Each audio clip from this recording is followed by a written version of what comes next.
The Egyptian parliament has voted for a motion which calls Israel the first enemy of Egypt. The text, approved by the parliament's lower house, calls for the expulsion of Israel's ambassador to Cairo and recalling of Egypt's envoy to Tel Aviv.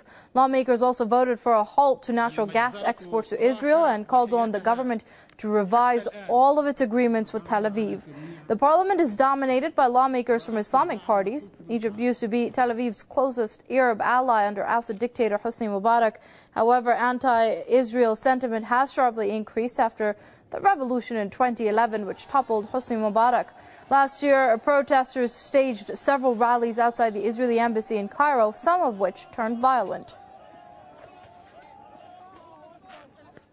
Well, joining us from Idaho via Skype is the co-founder of the Crescent and Cross Solidarity Movement, Mark Glenn.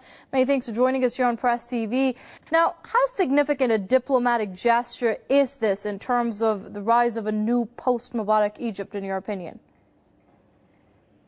I'm sorry, can you ask that again? We had a slight technical problem with the audio. I couldn't. Right. Now, how significant a diplomatic gesture do you see this as being in terms of the rise of a new post-Mubarak Egypt?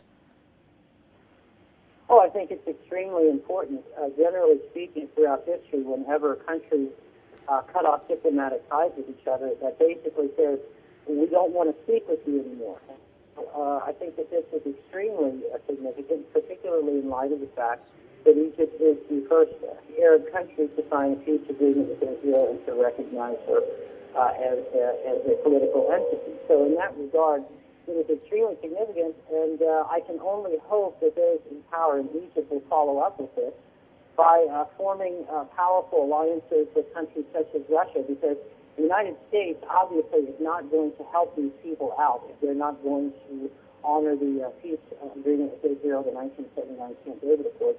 So I think that this is an extremely hopeful trend, although we also have to, at the same time, be concerned about what Israel is going to do, because this obviously gives Israel all the excuse that she needs to wage war against Egypt, with the goal of reclaiming the Sinai Peninsula, which she considers to be hers anyway. Right now, with SCAF ultimately making all the decisions, how far is this going to go, especially considering SCAF does dance to Washington's tune due to millions it gets in aid? Well, it will dance to Washington's tune so long as it doesn't have another big friend in the region that it can depend on. So, as I said, if Egypt is able to form any kind of a practical and profitable alliance, say, with Russia, then things would be markedly different. We would see all sorts of changes taking place in Egypt asserting herself as a sovereign Arab country in the region. All right, we're going to have to leave it there. That was the co-founder of Crescent and Cross Solidarity Movement, Mark Glenn, joining us via Skype from Idaho. Mr. Glenn, as always, we thank you for your insight here on Press TV.